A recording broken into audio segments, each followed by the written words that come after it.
Dirango and the team from the Institute of Public Finance and all the other guests, good morning.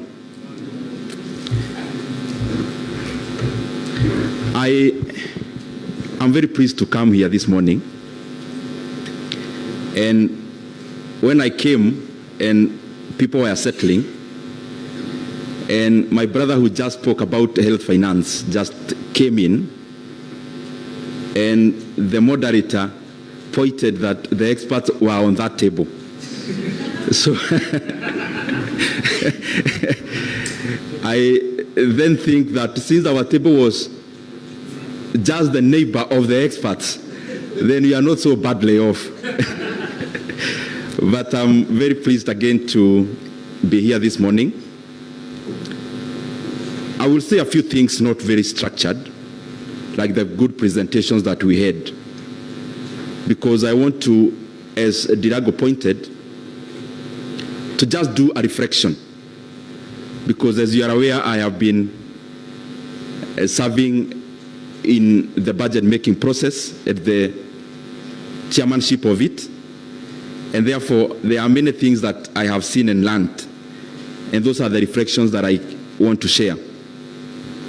But you allow me, IPF, to maybe point some semantics, because some of us politicians, or in our career, semantics are as important as the embodiment of it. Maybe next time, instead of calling it shadow, we call it alternative, because in politics, words matter a lot, because to a large extent, we do a lot of talking also.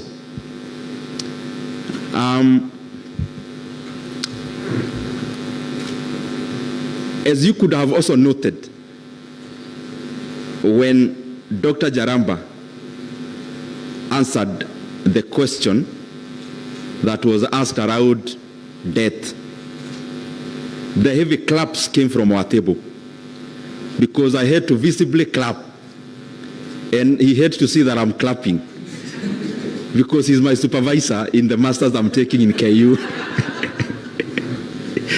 So I hope the people taking the videos took me clapping vigorously. Probably that will help at some point.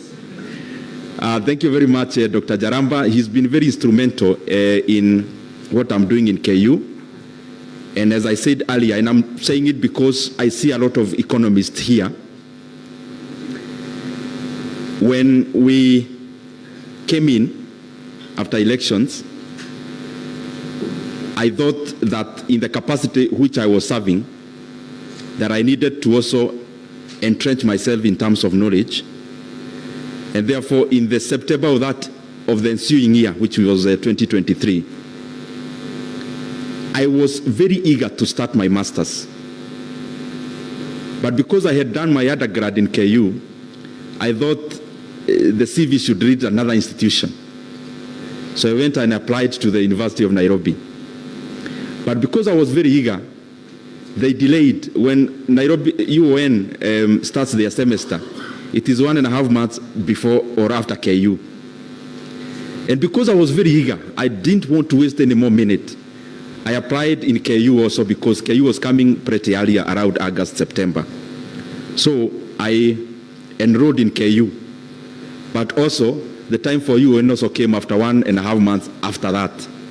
So I enrolled in both master's degrees, one in public policy, the other one in pure economics in UON, and I'm glad that I'm actually done with my coursework. We are now doing the both projects concurrently. And I want to assure you I actually attended classes. And I'm not saying this because of myself.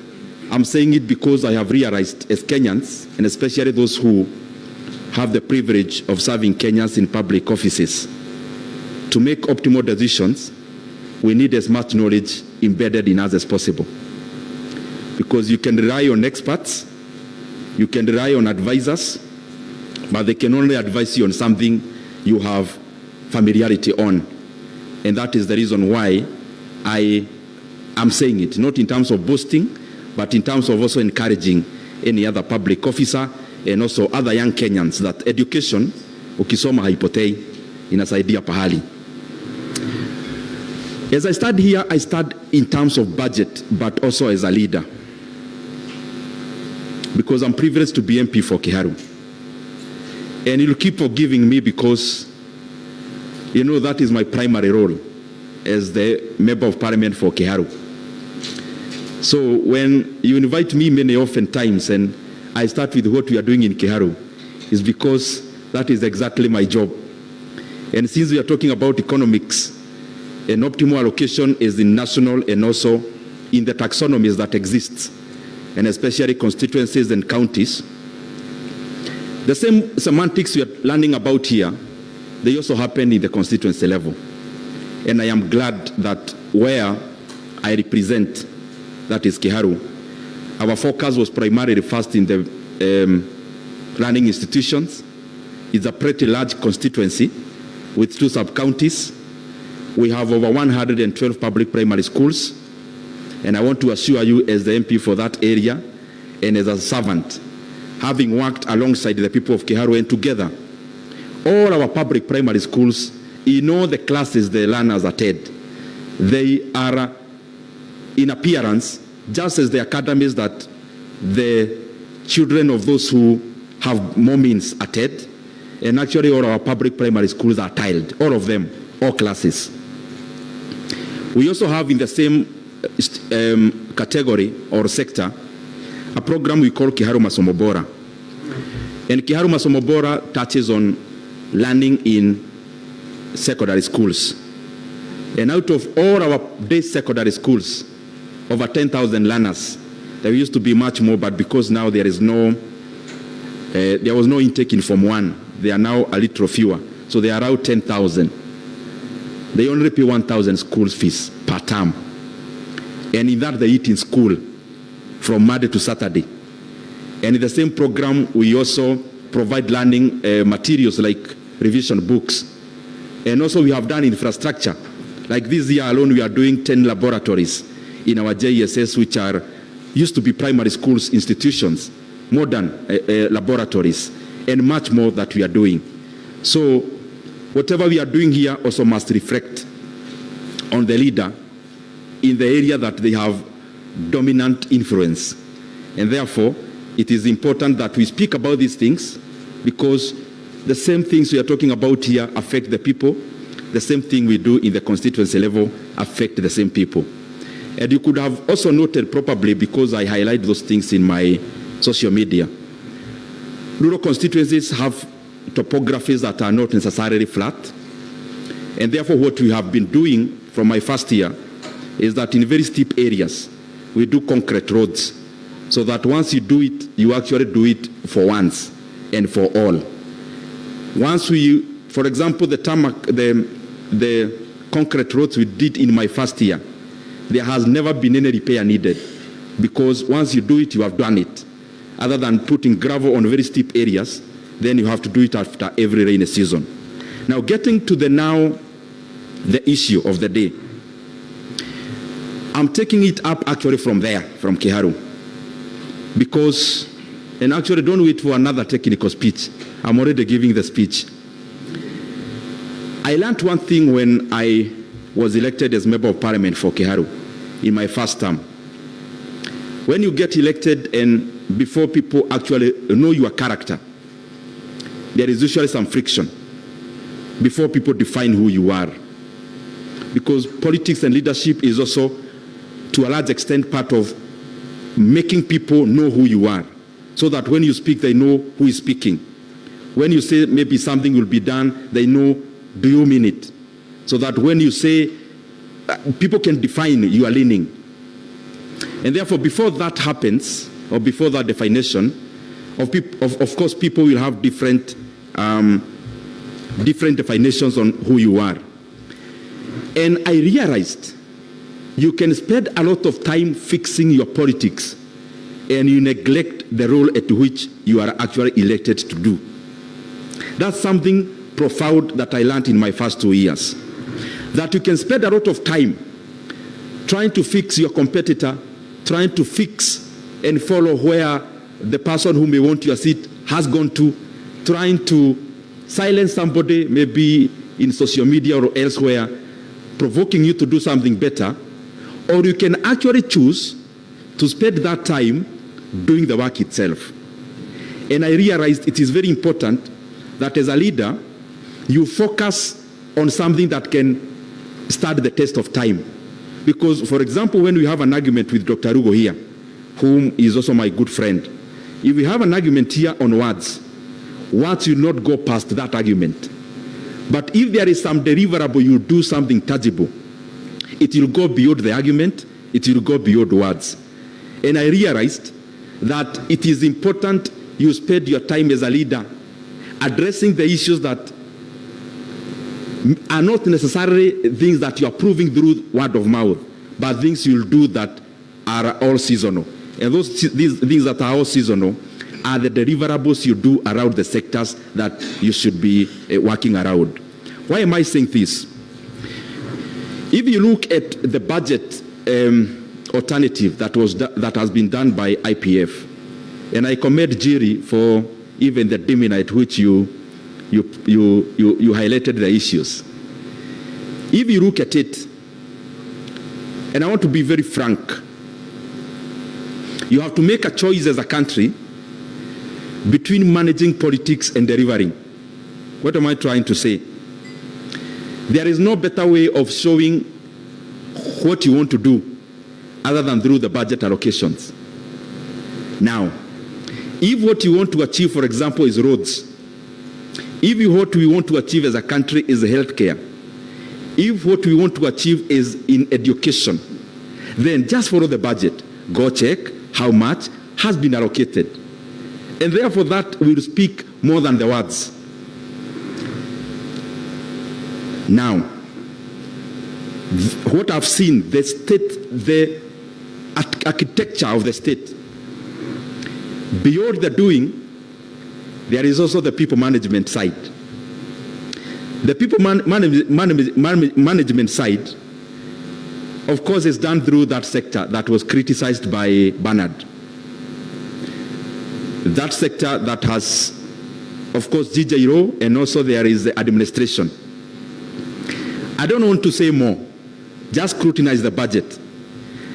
Because, for example, if you look at the supplementary budget we just did, there was a variation around administration again of over 10 billion shillings to one specific institution. Why am I saying these things? The orientation of a country, you need to define, we need to define. The orientation around the circumstances in Kenya now are the real issues around security and management of people, or is it in other areas, for example, like roads and other deliverables? You just need to look at the budget, you can tell. Why am I saying so? If, for example, you increase the budget, let me use interior, for example, and you see a significant increment, and in that year there is no recruitment that is happening, and if you go to the budget of the development of that specific ministry, there is no increment that is notable, therefore that money is going into recurrent, then you ask yourself, this money that is going into recurrent in sectors that are by law not as transparent as others, then you need to make your deduction around there. And I'm speaking that because I know I'm talking to experts. You scrutinize. So when the money is going here, if it's, for example, buying equipment that are security related, fine, which are they? But if it's going to recurrent, what is recurrent in that sector? And up to what length can you question that recurrent as a Kenyan? Up to what length can you question that expenditure? As a journalist, for example, you'll get many answers from that. And I hope I am speaking. The other thing, because many times we confuse, budget making process is not just about June or whichever other date that the minister reads highlights. It starts pretty earlier. It starts many months before that date. And it goes all the way into oversight. And therefore, even IPF, I challenge you, some of the questions we are asking, I challenge you to also take it up. Because even, for example, if you look at KPIs, You look at the allocations, that's not the head of budget. Even what the Auditor General does is not the head of the budget. There is now what Park and Peak in Parliament, therefore, analyzes. I challenge you to also go the full length so that we also check at the outcome at the end of the tunnel. It starts from way early, but it also ends way after June. Let's be able to check also the after implementation. If we say we have built a classroom, for example, can you verify through sampling those kind of projects? So it starts early. And just for understanding, we divide the state into 10 sectors. And those 10 sectors incorporate several ministries. So when you see, for example, those sectors that are 10, all the ministries are condensed, or all government departments are condensed, including sagas, into those 10 sectors. The other thing I just want to highlight is that my experience as chairman of budget is not the one we read. This is the hard truth. The budget of Kenya is called Exchequer. The budget is not the one we read. The one we read remains there. When you have a country where there is a discrepancy between what you budget for and how much you can raise as revenue. So what you budget for is not the budget. What you fund is the budget. When you are in a household budget and you have what you want to achieve, you want to build a house in Githurai, you want to build your rural home, you want to buy a car, that is what is the budget. Then after that, those are aspirations. What can you fund out of your revenue? That is the real budget. So the things that I was seeing some semantics about absorption. That word called absorption, you need to actually juxtapose it from absorption to not funded. Those nice words about absorption and absorption, it basically means more than 95% that those programs were actually not funded by the close of the financial year. Those words around absorption, the problem is that the responsibility is left with the accounting officer, the responsibility to explain. But the overarching ministry, which is the National Treasury, then is left with no responsibility. If you sit here and you're talking about an absorption, for example, in the Department of Basic Education, like the classrooms I saw in laboratories, if there is a CFO or the PS for basic education, they seem like the ones carrying the burden, that you didn't absorb the money yet it was budgeted. That is not the truth. The truth is that that program or those projects were actually not funded. So that I have seen part of managing our country's economics is communicating things as they are, so that people's expectations are aligned to what can be delivered and are aligned to what is possible. There are just a few other things I want to highlight. One is the budget. The budget that we know in terms of the expenditure side. If you could have followed the presentation here, BPS level 4.3 trillion. Let me use the one that has been implemented because, and you forgive me for this because I've been there. The real budget is the one that has been implemented, not the one you want not the aspirations of the next financial year. And that comes in handy at the close of the financial year when you realize there is a lot of gap in terms of revenue. Now let me actually use the one that has partly been implemented for this current financial year. And let me use the one before revision, before the second supplementary. You're talking about a budget of 3.8 trillion. I want you to see what it is that we budget for. Kenya has two very stagnant and solid polars in budget making.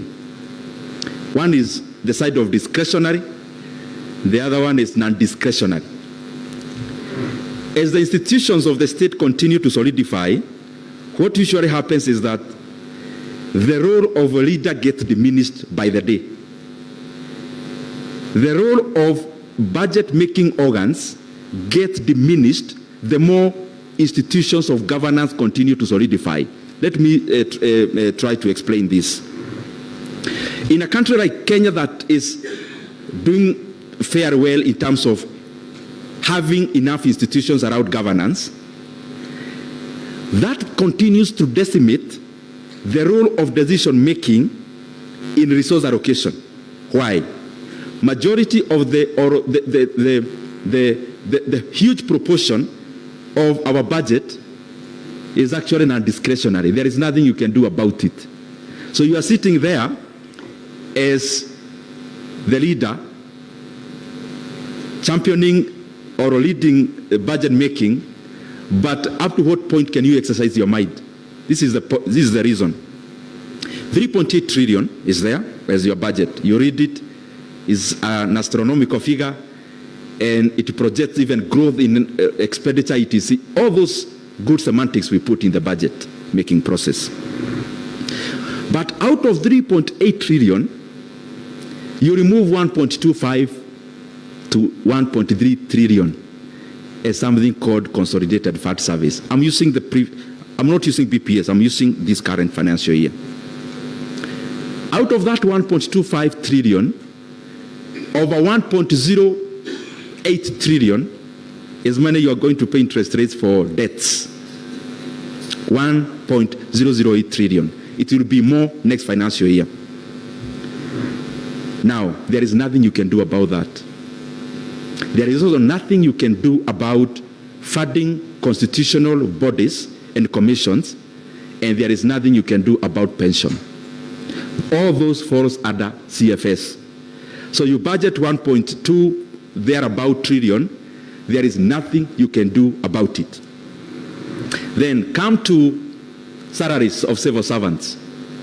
Salaries of civil servants in Kenya is in the range of 600 to 700 in the few years around here now, 600 to 700 billion Kenya shillings. There is also nothing you can do about that. There is a constitutional requirement of funding counties to a tune of 380 billion that time, this financial year, actually without carryovers. Once you put carryovers, it is over 400 billion. There is nothing you can do about that also. So what happens then? We end up with a kitty we call development budget of around 700 billion, which over the years, as I said when I was starting, is just an aspiration. It is not a budget. It is an aspiration. Because you budget 700 billion, by the close of the financial year, you are less in revenue collection by 300 billion. You can't cut payment of interest rate. Neither can you cut any part of CFS. You can't cut salaries. There is a part you can't cut, for example, FPE. Part of recurrent, for example, is free basic education. There is nothing you can do about that. So what usually happens? When Treasury receives money, revenue, they fund all those things, other things as priority. The last one to be funded is development. So in that development then, it is the one that takes the hit and the cut when there is a downsize or a downgrade in revenue collection. So the room to exercise the authority of budget making process continues to be decimated. For me, in one way, it's a good thing, especially in regards to what this money goes into doing. But of course, as I wind up, I'll talk more about also the revenue side. Nachukua a few points here and there. I'm talking broadly, so please don't get lost in the mix. I'm just trying to be broad and general. This financial year, as you do the alternative budget, this and next, you'll likely see a lot of enhancement in GJ law, because maybe 1 year after today, or even months after today, we are likely to see a lot of activities around IEBC. It is a huge budget expectation there, because we are talking about around 60 billion Kenya shillings that must go into the instruments of democracy, into making sure you have a credible election in the year of election, which is not very far from today. Now, why have I picked just IEBC? Even with the challenges that there are in terms of funding the current budget, the budget we are likely to give IEBC during the electioneering period is actually more than the entire budget we give to the road sector in Kenya when you talk about development funded by GOK. So I want you to start exercising your mind around your expectations then. I have talked about non-discretionaries you can't do anything about. There is now another non-discretionary called IEBC that will take approximately 60 billion. So what is that doing? It continues to shrink what you may call political development. As an MP, as a politician, you may talk about all the other things. Before you talk about roads and water, you have not yet said anything about development. Because the people's expectation in terms of Kenya is around those areas. Let me say something about debt. If there is one threat that we face as a country today, it is debt. And I don't think we are taking the seriousness of this matter the way it should. And I also don't think those who are responsible are communicating enough about the problem we have about debt. When you are in a hole, there are many ways you can get out of that hole. You can get a ladder. You can get somebody to pull you from it. There are many ways. One of the ways you cannot get out of the hole is to continue digging that hole. You know, I just want you to reflect on the figures that we are projected here. You tell me whether Kenya continues to get out of the hole or to dig the hole further. And I think in terms of debt management, we have a lot of work to do as a country. And the government also has a lot of work to do around debt management. If you track debt from year 2003, especially during President Kibaki's time, he took up the country when the debt was around 600 billion shillings. By the time he left, it was around 1.8 trillion. But I want you to see the other side of it. When President Kibaki came in, revenue collection in Kenya was 200 billion. Can you just imagine how small a country we were? We were collecting only 200 billion in ordinary revenue. When President Kibaki left, that figure was around or close to 1 trillion Kenya shillings. So if you look at the debt growth, the debt grew from 600 to 1.8 trillion. That's around maybe 200% over and above. But look at the revenue collection. The revenue collection, with the growth was like double that of debt accumulation. And I want to say, because figures don't lie, you realize that the accolades given to President Mwai Kibaki, he actually deserves more. Because now we have comparisons to do. You know, when it was just President Kibaki's reign, there was no comparative analysis to do. Now he left in 2013. We can now do comparative analysis from then. And clearly you can see Kenya has never had a more prudent president than President Mwai Kibaki. And it is the same time we had very revolutionary expenditure lines like basic education funding and all the others that even beyond being good in terms of growth of the economy, they also are social investments because they enhance an egalitarian society. all of us here in this hall, I can bet over 80% will not be in this hall were it not for the reforms around education during that time or regime of President Mwai Kibaki. Why am I talking about that in this kind of standness? We are now talking about 10 trillion to 11 trillion depending on where the currency is, because 50% is denominated by a currency, not other currencies, not ours. Now, if you check our debt to GDP levels, and I want to agree with Bernard, this is what happens when you are making a budget. You have to address the issues in your country, but I have also seen we are not as sovereign as we purport to be. Developing countries are not as sovereign as it appears.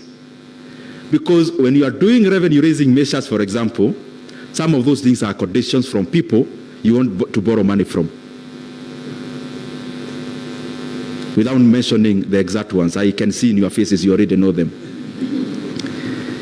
So, are we together? Ama nipuguza hii maneno ya economics ya kiasi.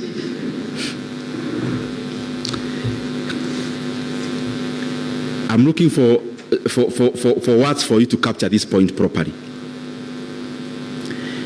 I'm talking about debt. If you look at our debt level, 10 to 11 trillion, and I'm trying to solidify the point that was said earlier, you'll be given a condition about debt to GDP ratio. You'll also be given a condition around fiscal deficit to GDP ratio.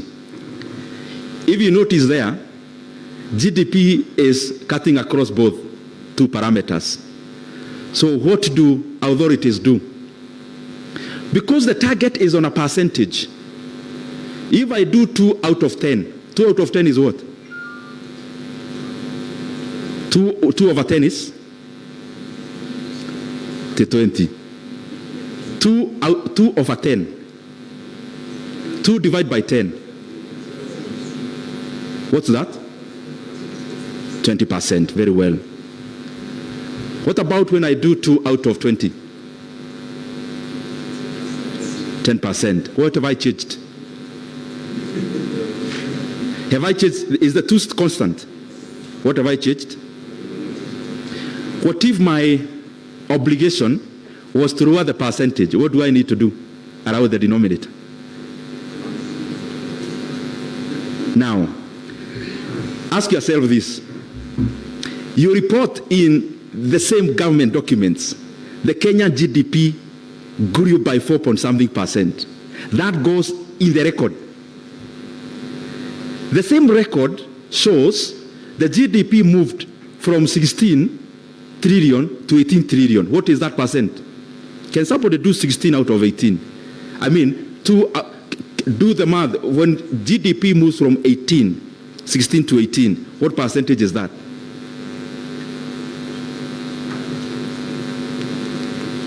That is 2 out of 16. 12.5. Okay, they will argue one is real, the other one is nominal. You can even discount inflation out of it. So I want you to see, so that even as you work around the figures you work on as IPF and also the fourth estate, you are able to get the reality by yourself. Because if the economy has grown by 10%, then it should reflect also on the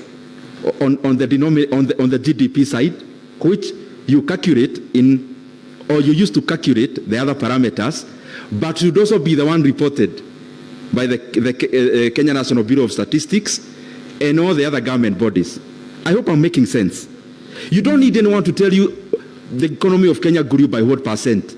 You can calculate it by yourself in nominal terms and in real terms, because you have all the parameters from public institutions.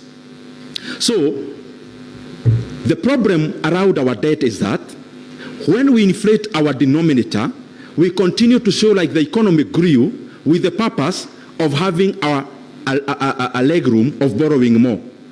The problem is that You cannot cheat figures for too long.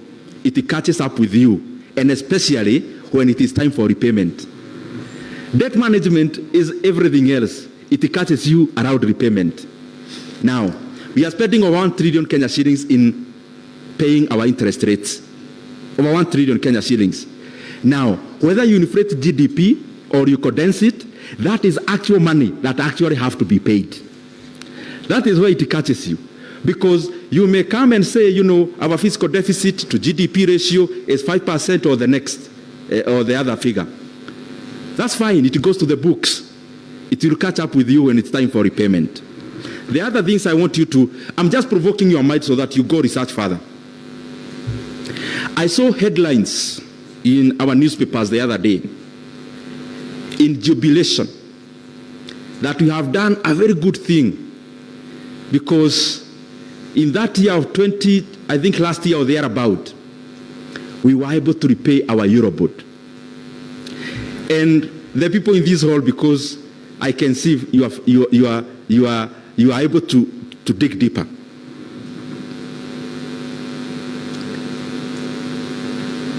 You talk about in jubilation of having been able to pay the Eurobond of 2014. And it comes out as a headline as a jubilation for the country.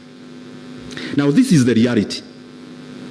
The reality is that you retire a debt of 6.8% with a debt of 10.3%.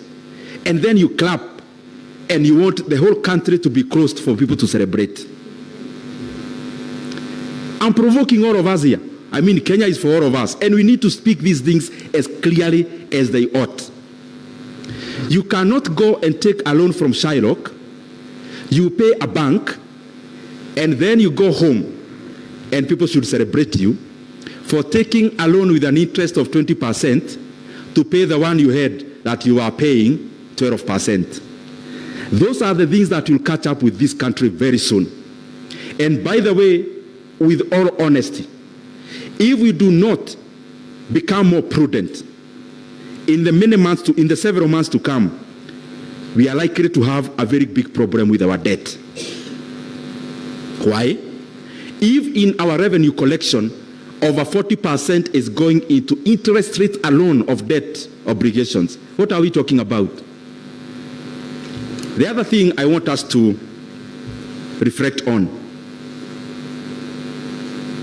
around debt.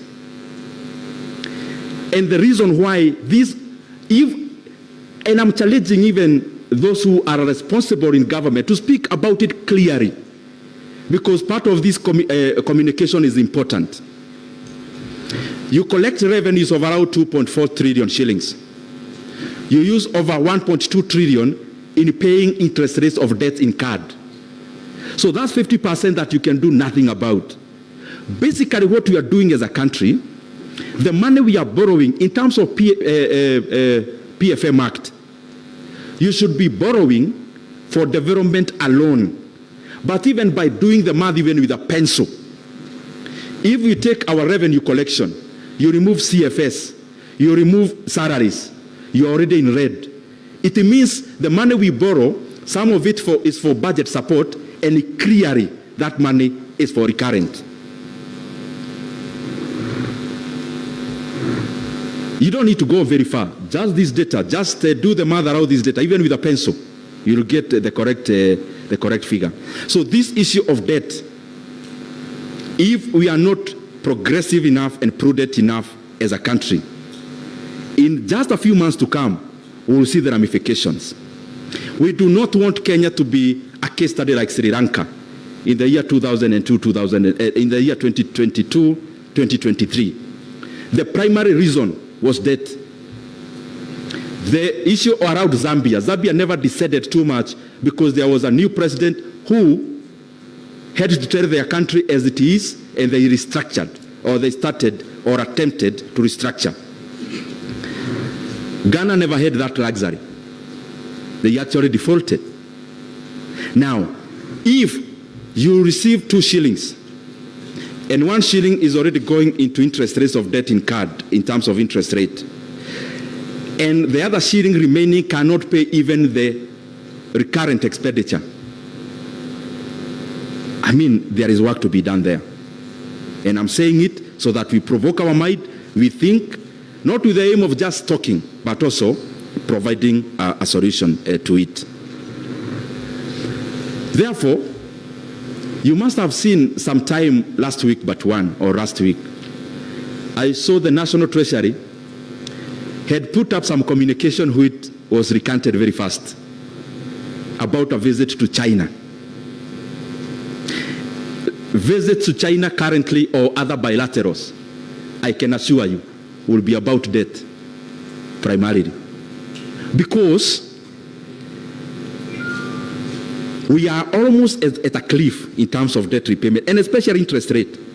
The problem is that when you go to your creditors to discuss about either rescheduling debt or working around new terms, what are you telling the markets? When I am here, I have borrowed 3 of you some money, 10,000, 12,000, 18,000. I have your money now. So you expect me to pay you.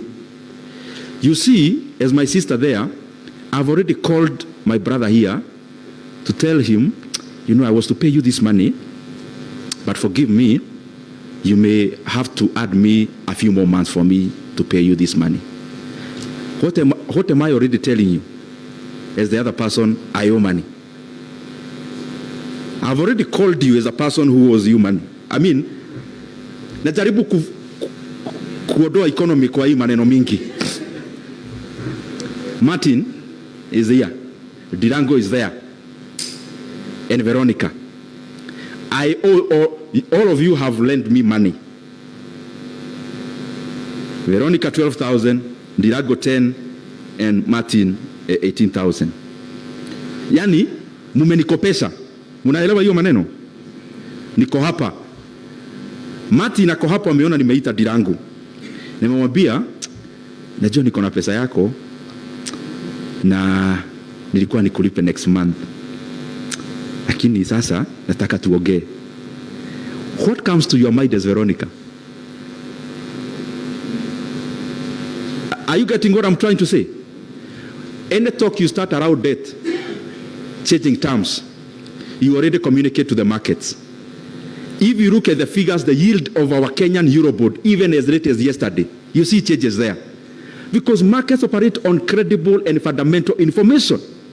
When the market starts sensing that somebody owes you money, you're already talking to them, not asking them which bank account they should pay you through, but asking you, can we, tunaweza fanya unipe miezi kidogo, kiasi nini.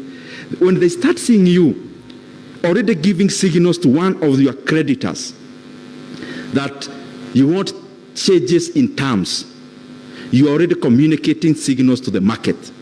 And those signals in the market is actually how countries then decide. Because what usually happens, when you give signals that you have problems with paying debt, the international market starts to sense you as somebody who may also change terms when they lend you money. So what do? They already input that risk in the interest rate they will charge you. That is why you see the yield of our Kenyan Eurobond is changing. Because when the creditors start seeing, you may start some stories sometime later in the future, they also price you accordingly. So they let you money fine, but you also pay a commensurate cost for it. Now the other thing I want you to look at is this. You can talk to China and they agree. China, you know, people imagine China is the #1 lender to Kenya. No, that's not true. The Kenyan debt to Kenya, the Chinese debt to Kenya is actually less than 10%. It's only that Chinese debt is usually project finance, which is more expensive, and commercial. So they become more expensive. But there are some other parameters I provoke you to go and check. Out of our CFS, payments of interest rates of 1 trillion approximately. 750 billion this current financial year. It is now over 800 billion. The one we budgeted was 750. I think it's now hovering around 800 billion by close of the year. But let me use 750. Please get this point. 1 trillion shillings is for payment of interest rate. 750 billion is for domestic debt servicing. So, external debt, we are talking about around 200 billion shillings. There is a point I want to derive there. Now, issues around talking about debt. You know, when I'm talking about debt, I'm talking about changing terms because I am sure 100% we may end up there as a country. So when you talk about changing terms of debt, you may change externally. Now come now back home. 750 billion is the biggest ticket of payment of interest rate in our country, in our economy. Now, can you start thinking as a Kenyan what that is? Can you imagine a meeting being called by the National Treasury at some point? Like the way we are here, there is a meeting that has been convened. Nimewaita tuongee mambo ya hii deni. Sio kama wa Kenya. Lakini wale watu wamekopesha serikali pesa. I want you to start seeing that conversation, what it means. The 750 billion Kenya shillings we are paying domestic interest rate is owed to who? Is owed to banks, is owed to insurance companies, is owed to bond holders, even normal Kenyans. Now, changing terms means what? Are you calling us to increase the yield? What is the likely conversation that is likely to be around there? It's about postponing paying you. That's number one. There can only be two things actually. Postponing paying you. That's number one, or paying you less. Now think about it this way. You are a bank with shareholders expecting you to release results by end of the financial year. Huyo mtu anasema nini akikuita hiyo mkutano, in other words? Those are the things that we need to think about, because the dominant thing we have to think about as a country is debt. And I can guarantee you, we can do all the other things correct. Any small indication that we are not able to service is catastrophic more than any other thing we are doing as a country. I think I leave that there. Umeshika what I'm trying to say. And you know, they say restructuring is the first chapter of default. Because the same analogy I gave, if I owe you money, three of you, and I've called you one to talk, what are we talking about? We are talking about, I may not pay you next month, I'll pay you 3 months from now. So I'm restructuring. So what if in those 2 months I've not paid you, what have I done? Haven't I defaulted? Now lastly, I want to talk about revenue. There is something called revenue maximizing tax rate. That is a term that should be given a department in the Department of the National Treasury. Revenue maximizing tax rate. You know, many times we confuse that you add tax rate, you get more revenue. It is a fallacy. At some point you get to Rafa's curve and it starts descending. That the more you increase, the more you distort economic decisions. So if I was to buy a car, I see you've already paying for my money, so I hold back that expenditure. Holding back that expenditure means even the retro you could have gotten, you'll not get it. That is something I have seen we have also to take very seriously as a country. So that even as we make tax policies and revenue policies, let's look, and it cannot be arbitrary. I mean, you cannot just sit down and say, now tunapeleka hii kodi hapa, you get more money. There has to be some research based on it. There has to be some thorough analysis based on it. There has to be thorough sampling. There has to be thorough work in it by coming up with a rate that maximizes revenue without making people distort their economic decisions or market to distort its decision making. We did the finance bill of 2023, which was fairly debated as the one for last year. Now, this is the most shocking thing. The Kenyan revenue to GDP ratio in the year 2023-2024 was around 16%. I want you to see the trend. In the year 2019-2020 was around 15%. In the year 2023, that year, was 14 point something percent. In this current year, up to date, it is around 14.7%. Now, when you do robust revenue-raising measures in terms of policy, they should come with commensurate revenue from it. Kodi ikiongezewa, for example, pay, there should be commensurate revenue in the basket of revenue from this money you have taxed. Tunashikana hapo.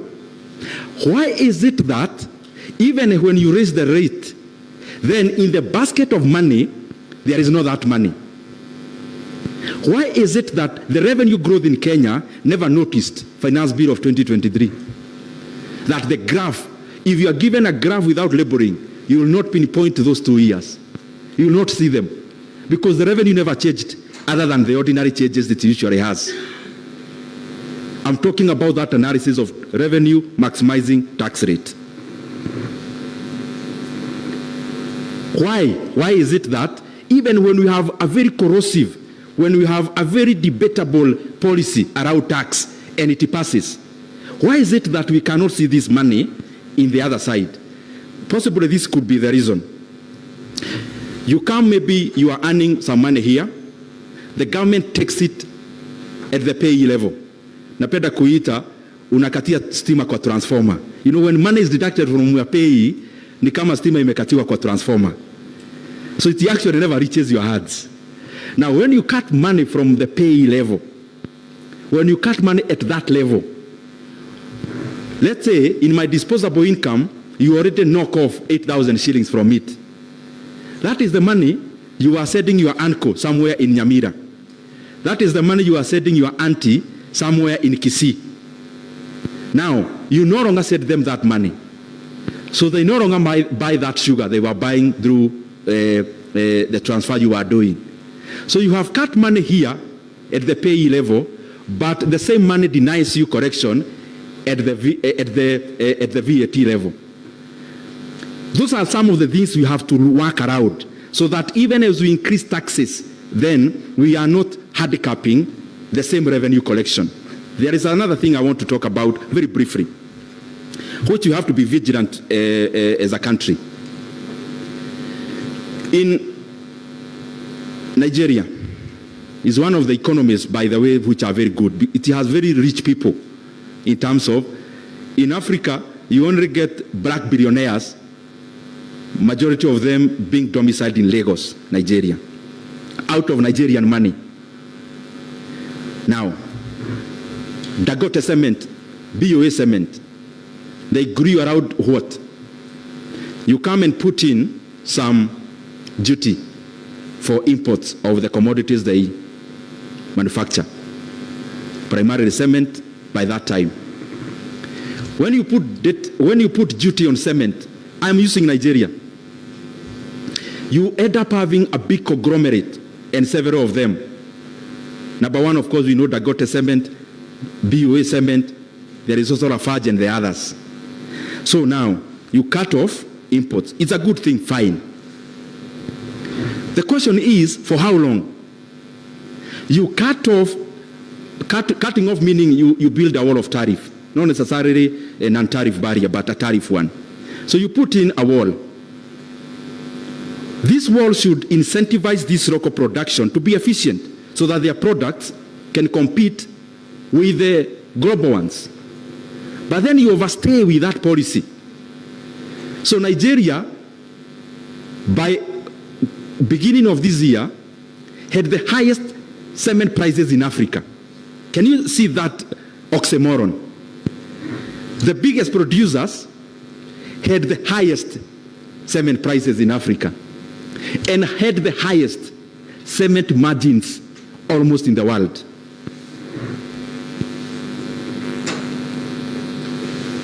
You protect an industry that must come in with an analysis for how long. And there should be government follow-up on when we protect you, up to when can Kenyans continue to pay more for you to get efficient. Because I am here as a consumer in Kenya. The cement prices in Kenya today have gone up. So what am I doing as a Kenyan buyer of cement? I am actually subsidizing as a Kenyan the production of the producer of cement. I am paying a higher price. It is a good thing. It may end up employing many more Kenyans.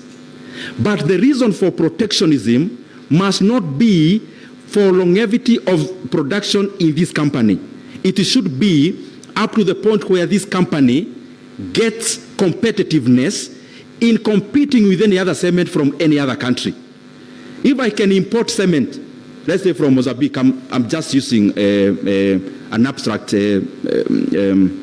example, or from South Africa.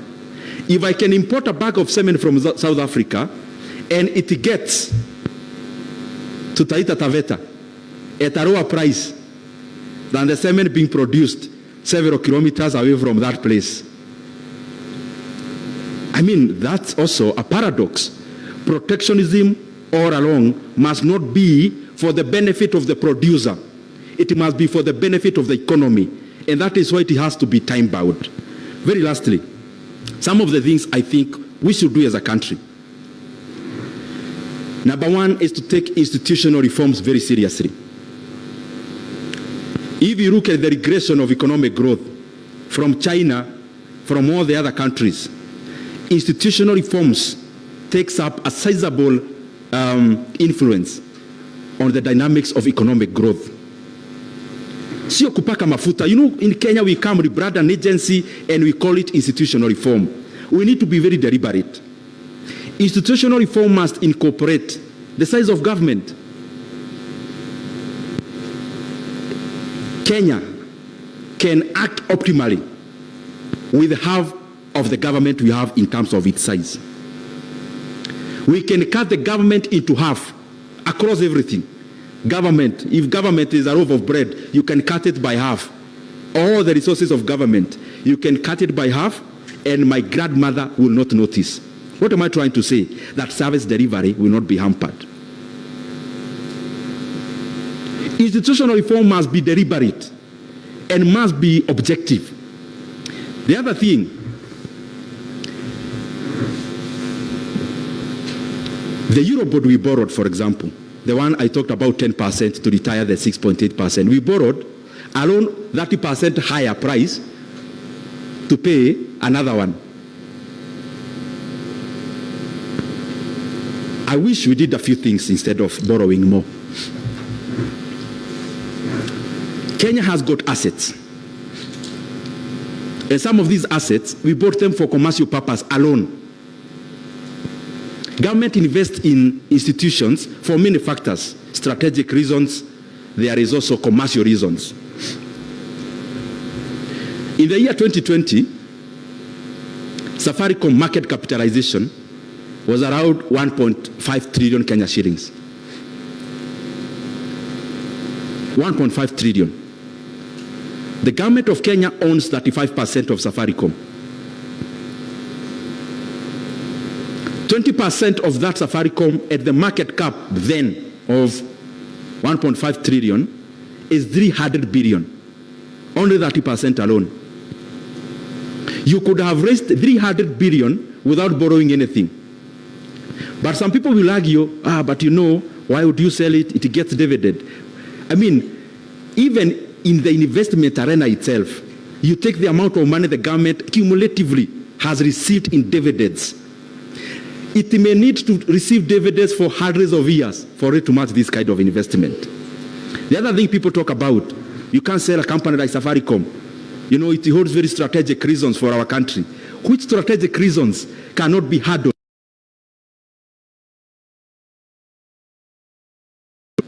And that regulator can hold the forte of government there.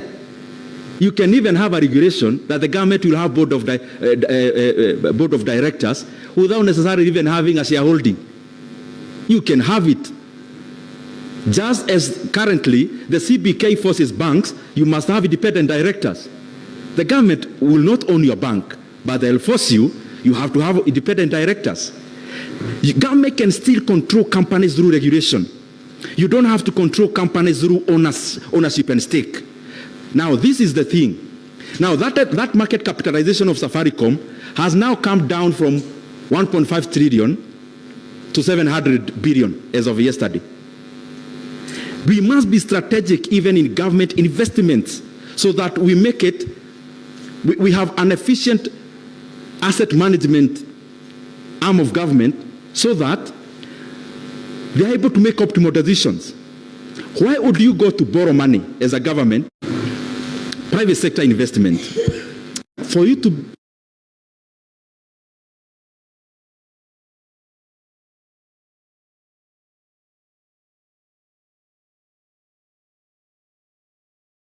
invest, you are not hungry. You are okay. You are not maybe even Kenyan. So you have a home by the beach. You have money.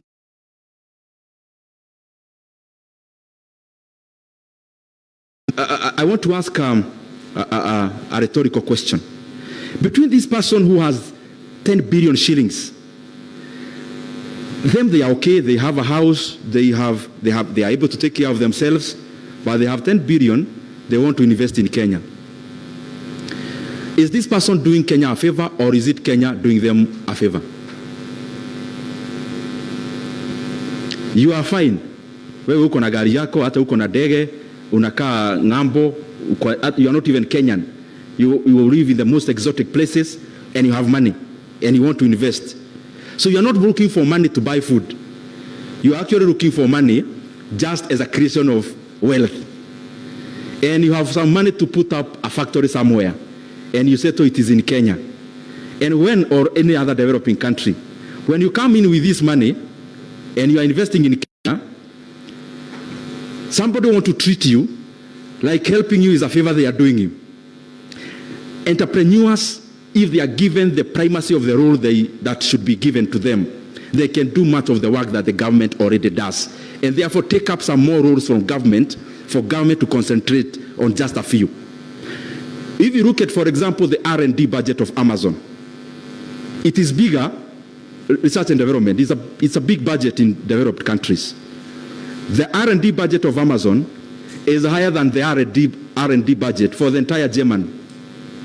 Germany as a country has a lower R&D budget than Amazon as a country. Just imagine if Amazon was not there. The R&D budget of Meta, for example, and maybe only two tech companies in the US combined is higher than the entire R&D budget of the government of the United States. What am I trying to say? There are some things that are already being funded by the private sector in that country where the government does not actually need to have that money in their fiscals, because the ultimate result of R&D